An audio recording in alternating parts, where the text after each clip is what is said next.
कोई रंग कर रहा हो, कोई मिस्त्री हो, तो ये लोग भी जो है इन दिनों में कसाई बन जाते हैं। एक तो उसको ये पता नहीं होगा इसकी खाल कैसे उतारनी है, इसको कितनी देर लटकाना है, इसका खून कितनी देर में प्रॉपर्ली ड्रेन आउट होगा। जो गोश्त है वो जिस थाल में पड़ा होगा उसमें कई बार ऐसे होता है कि बोटियां फड़फड़ा रही होती है। उसकी वजह ये होती है कि बकरे को प्रॉपर ज़बाई नहीं किया जाता। जिस तरह आजकल टेम्परेचर है, अगर इस टेम्परेचर पे बाहर वो 3-4 घंटे गोश्त पड़ा रह गया तो उसमें बैक्टीरियल ग्रोथ शुरू हो जाएगी। आपकी छोटी फैमिली है, 1 पाव गोश्त बनता है या आधा किलो गोश्त बनता है, तो आपने उतने पोर्शन के उसके पैकेट बनाने हैं और फ्रीज़र के हमेशा नीचे वाले खाने में रखना है। अगर आपके पास आया है गोश्त तो उसको जल्द से जल्द फिर कंज्यूम कर लें, ना फ्रीज़ करें, क्योंकि अगर उसके अंदर खून मौजूद रह गया है वो आपको मुख्तलिफ किस्म की बीमारियों में मुब्तला कर सकता है। अस्सलाम वालेकुम नाज़रीन, आपकी मेज़बान तैयबा और आप देख रहे हैं डेली पॉइंट। नाज़रीन, जैसे कि आप जानते हैं ईद उल अज़हा का मौका है और ईद उल अज़हा जो है वो चंद ही रोज़ में आने वाली है। आज हमारे साथ मोहसिन भट्टी फूड एक्सपर्ट मौजूद हैं। आज इनसे मुलाकात करने का मकसद, इनसे गुफ्तगू करने का मकसद सिर्फ इतना है कि बहुत से लोगों को नहीं पता होता कि कुर्बानी का गोश्त जो है वो कैसे सेफ़ रख सकते हैं, कैसे महफूज रख सकते हैं, और कसाईयों का भी नहीं पता होता कि कसाई अनाड़ी है या तजर्बाकार है। जो भी बातें हैं वो कुर्बानी से रिलेटेड आज हम मोहसिन भट्टी से जानते हैं। अस्सलाम वालेकुम। जी वालेकुम अस्सलाम। सर कैसे हैं आप? अल्लाह का शुक्र, बिल्कुल ठीक ठाक। अच्छा सर, जैसे कि आप भी जानते हैं कि ईद उल अज़हा का मौका है, ईद आने वाली है। बहुत से लोग कसाई वगैरह पहले नंबर पे तो कसाई सर्च कर रहे होते हैं, लेकिन उन लोगों को कैसे पता चले कि जो कसाई हैं वो अनाड़ी हैं या तजर्बाकार हैं? देखिए, जो लोग कुर्बानी कर रहे हैं ये वो लोग हैं जिनकी अफोर्डेबिलिटी ठीक है। ये वो लोग हैं जो साल में बाकी महीनों में भी बाज़ार से, कसाब से गोश्त लेते हैं। तो इसका मतलब ये है कि इनको पता है कि इनके मोहल्ले में कौन सा कसाई है। तो उस कसाब के पास बुकिंग क्यों नहीं करवाते? उस कसाब के पास जाएं, वो जो टाइम दे, वो दोपहर का दे दे, वो शाम का दे दे, वो सुबह का दे दे, वो टाइम उससे लें जिसका आपको पता है कि आपके इलाके में ये इतने अरसे से बाकायदा प्रोफेशनल कसाब के तौर पे मौजूद है। बिल्कुल ऐसे।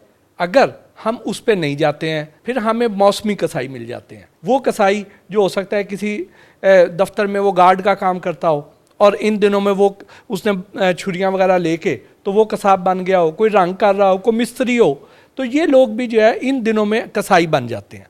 अब वो जब कसाब बनेंगे तो उनको नहीं पता कि वो इसके असल में असूल हैं क्या। मिसाल के तौर पे जो गोश्त है वो जिस थाल में पड़ा होगा उसमें कई बार ऐसे होता है कि बोटियां फड़फड़ा रही होती हैं। होता है जी।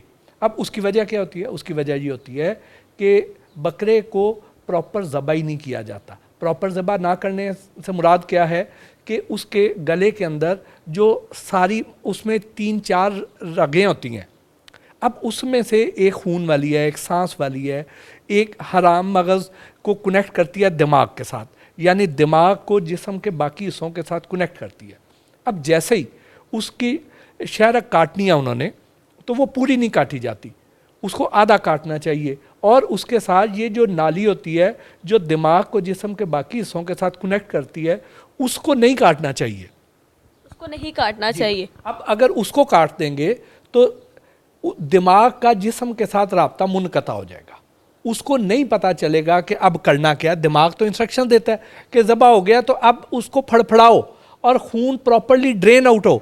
अगर उसको भी काट दिया जाएगा तो जिस्म का राब्ता दिमाग से मुनक़ता हो जाएगा और जिस्म जो है फड़फड़ाना बंद हो जाएगा, जल्दी ठंडा हो जाएगा और उसके अंदर से खून प्रॉपर्ली ड्रेन आउट नहीं होएगा। नतीजा ये निकलेगा कि खून उस गोश्त के अंदर मौजूद रहेगा। बहुत से लोगों को बता दें कि अगर कसाई कर रहे हैं वो, अगर उनको मोहल्ले का कसाई उनको नहीं मिल रहा तो जिस कसाई के पास वो जाते हैं उसको क्या नोट करना चाहिए कि कसाई जो है या नाड़ी नहीं है? क्या ऐसी बातें होती हैं जो हमें उस कसाई से नोट करनी चाहिए?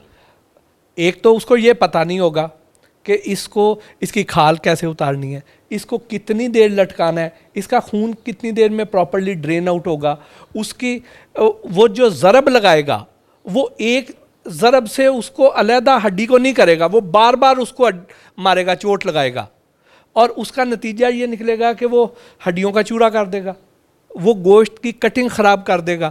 आपको अंदाज़ा हो जाएगा कि ये इसको सही काम आता ही नहीं है। उसको पता है कि मैंने कहाँ पे काट लगाना है, कहाँ पे एक ज़रब लगानी है तो इसने 2 हिस्सों में तकसीम हो जाना है। ये असल कसाब को पता है। असल कसाब जो है वो शहरक को भी पूरा नहीं काटेगा। असल कसाब जो है वो उस रग को भी नहीं काटेगा जिसकी वजह से वो फड़फड़ाना बंद हो जाता है। तो असल कसाब, और फिर उसकी पर्सनल हाइजीन आप देखें, उसके नाखून देखें, उसके कपड़े देखें, उसकी छुरियों को देखें, उसकी मुड्डी को देखें जिसके ऊपर उसने गोश्त बनाना है, वो किस हद तक गलीज़ और आलूदा है, वो तो नहीं कहीं कंटेमिनेटेड। अब उसकी वजह से जो गोश्त ख़राब होगा वो भी आपको अंदाज़ा हो जाएगा, और वो फिर देर भी बड़ी लगाएगा, उससे तो प्रॉपर्ली खाल भी नहीं उतरेगी जी। अच्छा, फिर इस गोश्त की बोटियां जो हैं वो भी ठीक तरह कुछ कसाब जो हैं वो नहीं कट करते, अजीब सी तरह की बोटियां कट की होती हैं, तो इसकी क्या वजह समझते हैं कि वो ऐसी क्यों होती है? उसकी वजह यह है कि वो प्रॉपर कसाब नहीं है, प्रोफेशनल कसाब नहीं है। उसे पता है कि मैंने हड्डी कितनी रखनी है, मैंने बोटी का साइज़ कितना रखना है, मैंने किस जगह पे काट लगाना है, इसको मैंने इक्वली डिस्ट्रीब्यूट कैसे करना है कि हर जगह पे बोटी भी साथ रहे, हड्डी भी साथ रहे और उसकी सही शेप निकले। ये तो असल कसाब को पता है। जो मौसमी कसाब है उसने तो बेचारे ने खुद साल में पता नहीं 2-4 दफ़ा या कितनी दफ़ा गोश्त खाया, उसको तो वो ना बनाता है ना लेता है, तो उसको क्या पता। इस गोश्त को, कुर्बानी के गोश्त को महफूज कैसे किया जा सकता है? अगर वो गाय का है, बकरे का या ऊँट का, इनको कितनी देर तक जो है महफूज रख सकते हैं? देखिए, अगर तो ये जो कुर्बानी का गोश्त है, आपने उसमें से जो रिश्तेदारों का हिस्सा है वो भी आपने निकाल दिया है, जो मसाकीन का हिस्सा है वो भी निकाल दिया, जो आपके अपने हिस्से का, अब वो गोश्त है उसको आप महफूज करें, और उसको इस तरीके से महफूज करें कि उसको ज़्यादा देर बाहर गर्मी में नहीं पड़ा रहने देना। जिस तरह आजकल टेम्परेचर है, अगर इस टेम्परेचर पे बाहर वो 3-4 घंटे गोश्त पड़ा रह गया तो उसमें बैक्टीरियल ग्रोथ शुरू हो जाएगी। वो उसको आप जब फ्रीज़र में रखेंगे तो उसने बड़ी जल्दी वहाँ पे ख़राब होना है, अगर आपका वहाँ पे टेम्परेचर ठीक नहीं है।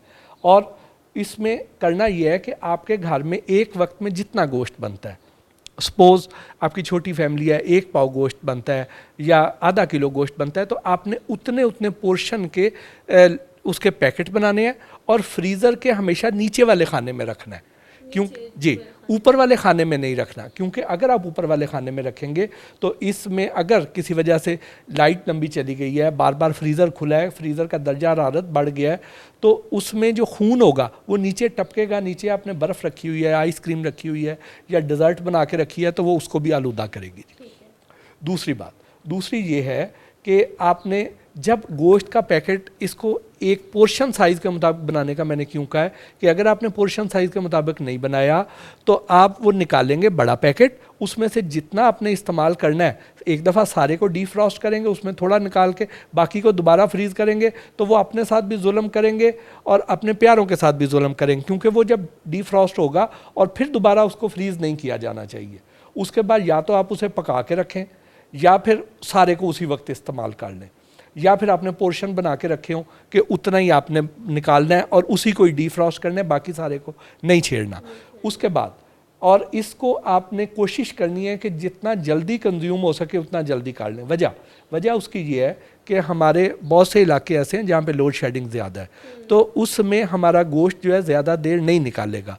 और अगर आपने जब तक गोश्त फ्रीज़र में पड़ा हुआ है, आपने ये देखना है कि वो अगर तो पत्थर की तरह सख्त है, तो जब तक वो पत्थर की तरह सख्त है वो उस वक़्त तक उसकी ठीक है, उसकी हालत जो है वो ठीक है, वो खाने काबिल है। लेकिन जैसे ही वो नरम पड़ना शुरू हुआ है तो उसको फौरी तौर पे कंज्यूम कर लें। और फिर ये है कि बाकी रही बात कि जितना आप इसको ज़्यादा अरसा रखेंगे, गोश्त की वो टेस्ट नहीं रहेगा, वो अफादियत नहीं रहेगी, वो टेक्सचर नहीं रहेगा, उस तरह का जूसी और टेंडर नहीं बनेगा जितना फ्रेश गोश्त होगा। बहुत से लोगों के पास फ्रीजर्स नहीं होते, फ्रिजेस नहीं होती, वो भी गोश्त को कैसे सेव कर सकते हैं? उनके लिए कोई ऐसी चीज़ कि जिससे वो ज़्यादा से ज़्यादा 1 महीने, 2 महीने, 3 महीने तक गोश्त सेव रख सकें? हमारा बलूचिस्तान साइड पे बहुत से लोग थे, हमारे यहाँ पंजाब में, सिंध में भी ऐसे किया जाता था कि गोश्त को सुखा लिया जाता था धूप में और उसमें उसकी बड़ियाँ बनाई जाती थी, वो होता था। लेकिन अब उसका रिवाज नहीं है। तो मेरा तो ये ख्याल है कि अगर आपके पास आया है गोश्त तो उसको जल्द से जल्द फिर कंज्यूम कर लें, ना फ्रीज़ करें, क्योंकि अगर उसके अंदर खून मौजूद रह गया है वो आपको मुख्तलिफ़ किस्म की बीमारियों में मुब्तला कर सकता है। जो व्यूअर्स आपको देख रहे हैं उनके लिए क्या मैसेज देना चाहते हैं कुर्बानी के गोश्त से रिलेटेड या कुर्बानी ईद उल अज़हा से रिलेटेड? जिन लोगों ने कुर्बानी की है इसका मतलब ये है कि वो इस्तात रखते हैं, अल्लाह पाक ने उन्हें नवाजा हुआ है, तभी वो कुर्बानी कर रहे हैं। तो कोशिश करें कि आप लोग तो सारा साल खाते रहते हैं, आज अपनी इस ईद की खुशियों में उन लोगों को शामिल कर लें जिन्होंने बाकी सारा साल नहीं खाया, तो उनमें उनका हिस्सा बढ़ा दें, अपना हिस्सा कम कर लें, तो आप देखेंगे कि आपको और ज़्यादा अल्लाह पाक नवाजेगा। बहुत बहुत शुक्रिया। तो आज हमारे साथ मोहसिन भट्टी मौजूद थे। हमने कुर्बानी से रिलेटेड जितने सवालात थे वो इनसे किए कि गोश्त को किस तरह सेफ़ रखा जा सकता है, कितनी देर तक रखा जा सकता है, कसाईयों का किस तरह पता लगाया जा सकता है कि जो कसाब हम लेकर आ रहे हैं अपनी कुर्बानी के लिए, जिसकी इस्तात आप लोग रखते हैं, वो कसाई जो है वो अनाड़ी है या वो तजुर्बेकार है जिसकी वजह से हमारी कुर्बानी भी ख़राब ना हो। तो ये आज की सारी बातें हमारी आज की वीडियो में थी। आपको वीडियो कैसी लगी कमेंट सेक्शन में ज़रूर बताइएगा। इसी के साथ अपनी मेज़बान तैयबा अमान को दें इजाज़त। अल्लाह हाफ़िज़।